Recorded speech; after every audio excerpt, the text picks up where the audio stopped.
Hello everyone and welcome to Sinful Gaming. I hope you're all doing well, I hope you're all staying safe, and most of all, I hope you're all fighting that war against the Grey. Today we have a start collecting video for you for Warhammer Age of Sigmar 3rd edition, and today we'll be looking at the start collecting box for the Daughters of Khaine.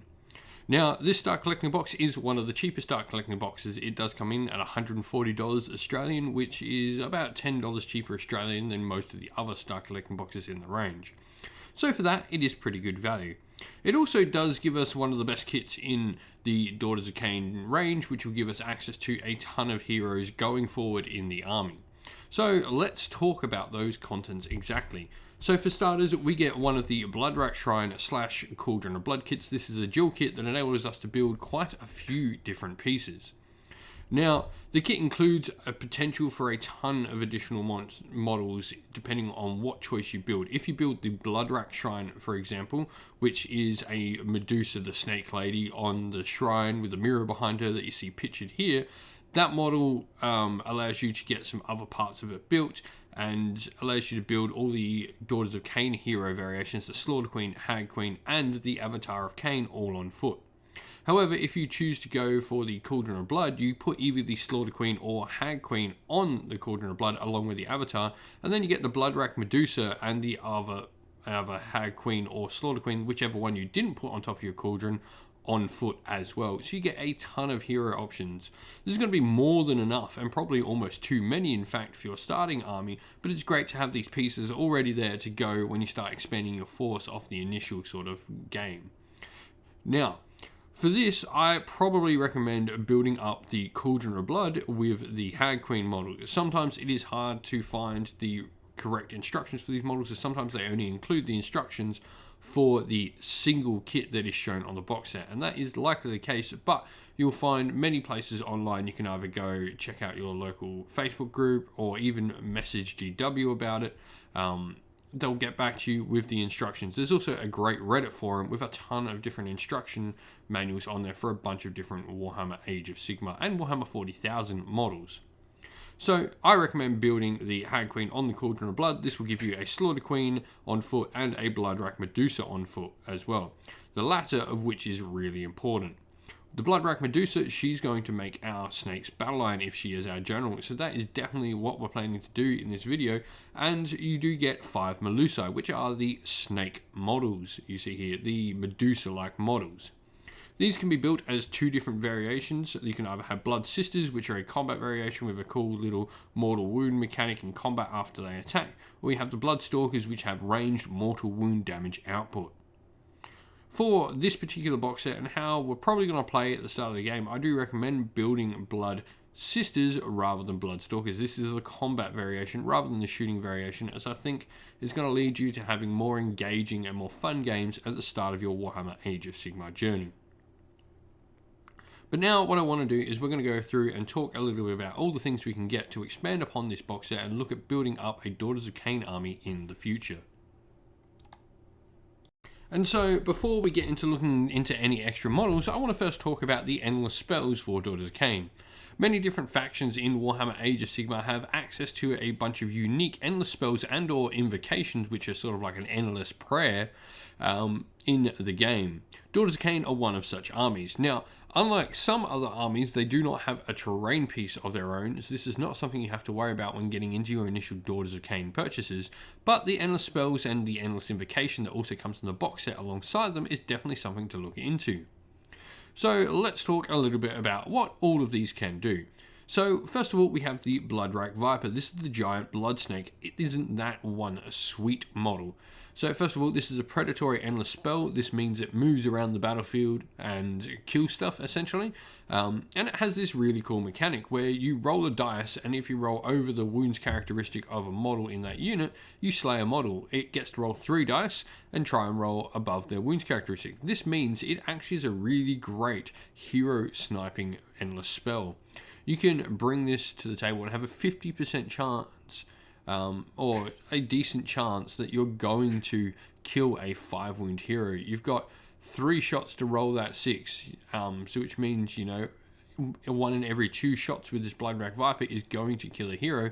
And now that Endless Spells move every hero phase, you've got, the potential over a single turn to be killing a single 5-wound hero every battle round. Next up, we have Blade Wind, and as you might have guessed, this is the bunch of swords floating in the air, followed by blood. Blade Wind is another predatory endless spell. It does have a small amount of mortal wound damage that it can do, but the big thing it does is it doesn't allow save modifiers to be applied to enemy models within 12 inch for positive benefit. So it doesn't allow your opponent to use +1 save from any variation, whether that's, all-out defense, the command ability, or even against like another Daughters of Khaine army trying to put up its Shroud of Blood. None of these can be used. Now, the last one we've got the Heart of Fury, and this is the invocation, the endless prayer that I was talking about. The Invocation of Khaine, you roll a dice at the start of each combat phase, and on a 1 to 5, you subtract 1 from the damage taken for attacks to nearby Daughters of Khaine units. So all your units of Daughters of Khaine near this are going to be taking less damage. However, on a 6, they actually also gain an extra attack. However, the invocation is then removed at the end of the turn in which this happens. So you sort of get one big hoorah with it, as then it disappears. Pretty cool. Really nice invocation, and you've got plenty of priests to be getting this out with. But where do we go to next for actual models and units in our army? So for starters, I want to talk about witches or witch elves and the Sisters of Slaughter. These are our main troops for the army. These are the murder elves that are devoted to the god queen Morathi Khaine now. And they're pretty nifty. These are going to be our most plentiful units on the table. They come in units of minimum size 10, and they've got some pretty cool abilities.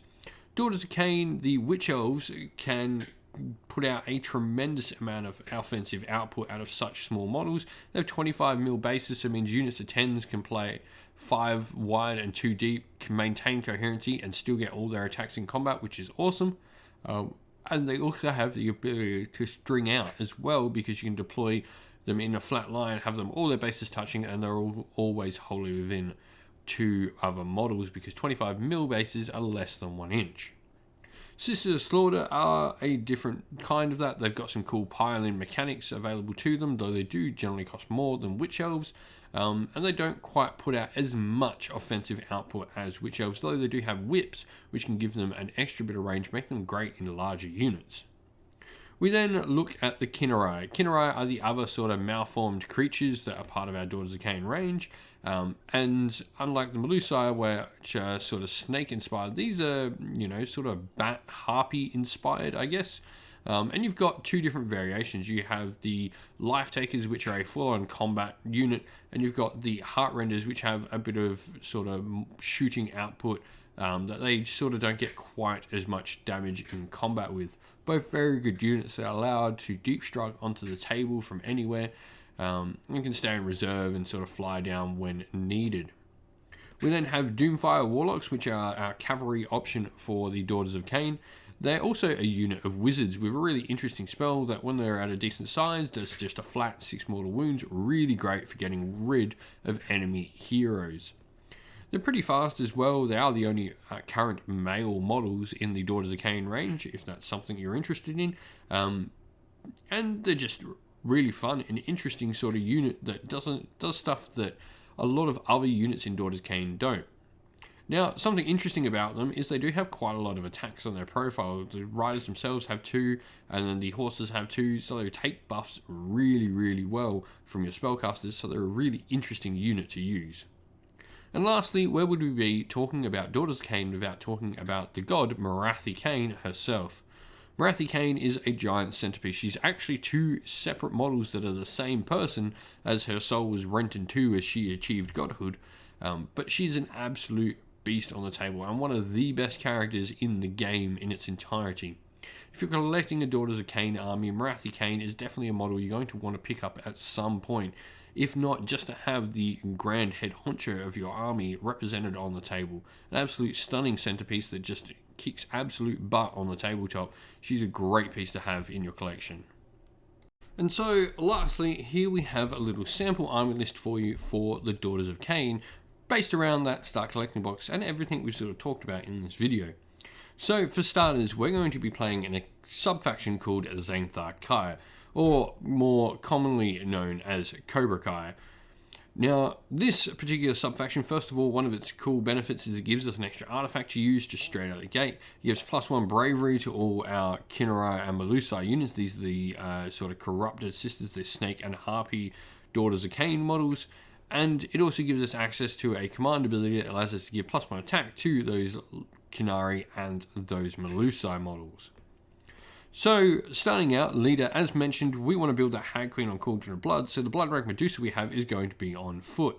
She is going to be our general, and she's going to have the command trait and the artifact, both which have to be taken because she's from Zanzibar. We sort of don't get a choice in this. By going into the sub-faction, we have to take these, though Crimson Talisman makes melee attacks -1 to wound against her, and the Curse of the Bloody Handed is a nice little bit of wound output there. She's going to have the spell Mind Razor, which is a really great spell. It gives one of your units +1 rend and also gives them +1 damage if they charge in the same turn. And then we've got the Hag Queen on Cauldron of Blood, who's going to have the artifact Iron Circlet, which is great because this allows her to reroll prayers of 1, making sure we're not taking the Wrath of the Gods. And then Prayer Catechism of Murder. This makes great use of our high output attacks from a bunch of different models and how we can get extra attacks on models, and just sort of combines well. This one, its ability of what it does is when you roll a 6 to hit, you do a additional hit as well. So when you roll a 6 to hit, you get 2 rolls to wound from that single hit. For Battle Line, we've gone for 2 units of 5 Blood Sisters. 2 units of 5, I think, is better than 1 unit of 10, though it's certainly an option you can play around with yourself. But I think 2 units of 5 allow you to control the board space a little bit better in an army that otherwise is quite light on models here. For our other units, we've got 5 Kinnari Life Takers. Once again, another combat damage dealer, but this one is able to sort of zip around where it needs to be and just deep strike down into your opponent's territory and cause a little bit of havoc. What's great is now that we have access to unit champions using command abilities, you can drop them down and give them +1 attack from their own unit, which is really nice. The army does come in at 745 points, which means there is a chance we might actually get a triumph with it. So the triumph we've gone for is Bloodthirsty. Now, this is really great. With the amount of command points that are being spent in maybe buffing up our units, we might need to use this to get one of those charges to actually land. So that is definitely what we've gone for here. Lastly, our grand strategy, and one of the easiest ones to achieve, is Savage Dominion. What this one does is pretty much at the end of the game, we have to be controlling more pieces of terrain than our opponent is. So it's a really cool one. Late game, just sort of move around, shuffle some units around and get onto that terrain and get your grand strategy. And so how is this army exactly going to work though? We've talked about what exactly is in it, so let's talk a little bit about how we put it all together to make it work. For starters, that Hag Queen on the Cauldron of Blood, she puts out a nice little aura that gives +1 to save to all nearby units. So this is going to be great for keeping your units of Blood Sisters near, and effectively I think the best way to run this is run this army sort of as maybe 1 unit of Blood Sisters with your Hag Queen, or you can put your Hag Queen in the center with 1 unit of Blood Sisters directly near her, and another maybe a little bit further out into the buff range with the Blood Rag Medusa, or split them into 2 different groups using the Blood Rag Medusa to be able to put command point save stacking and that sort of stuff on her, because you can no longer stack saves, so you can split this force up. What's great about Hag Queen is she means you're not having to spend out command points on all out defense to get that +1 save, so she can go with a unit, not have to worry about that, and make them pretty offensive. And the Blood Rag Medusa can go around with the other unit potentially and give them the command point +1 saves if they're going to need it.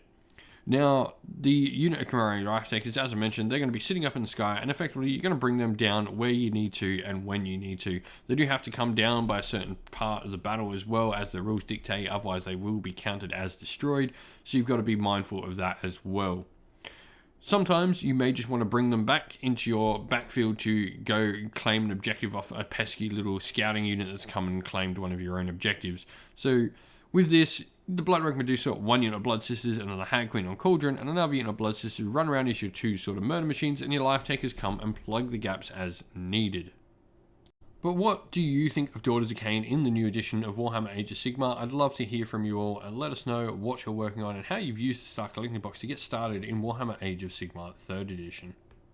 Well, thank you all for watching the video. We hope you enjoyed it. If you did, please don't forget to leave a like and subscribe to the channel if you have not already. Also, while you're at it, why not come chat more with us on Discord? We've got a link in the description of the video below to our Discord server. You can come chat with me and other members of our fine little community here at Sinful Gaming. Lastly, we'd like to give a shout out to everyone who helps support the channel in various different ways. First of all, to our Patreon members, Christian Weir, James Soren, Chaos Spawn, AJC, Kenny Lowe, Outer and Shot First, James Crowder, Andrew Bowen, Nathan Fee, Tim Newman, The Rising Ape, Cure Dynamic, Agu, Anthony B, MJ, and Dyna226. Thank you to, as well, our YouTube members, Green Roots Gaming, Fire Titan, Steve T, The Real Zeot, Chris Wallace, Turiot12, Vinny, and Loch Lorick. And a special thanks to our artist who does all the channel art for us, Lady Witchfox Art, thank you very much. And to our Discord moderator, Xmorphic, you do a fantastic job on Discord for us as well. Thank you all, everyone, for watching. If you'd like to help support on Patreon or YouTube member or help support the channel in another way, you can do so by following one of the links in the description of the video to Patreon or YouTube members, or go buy some Sinful Gaming merch from our Teespring store, also linked in the video's description. That's it for today, everyone. Thank you again. Stay safe, stay well, and most of all, keep fighting that war against the Grey. Ciao for now.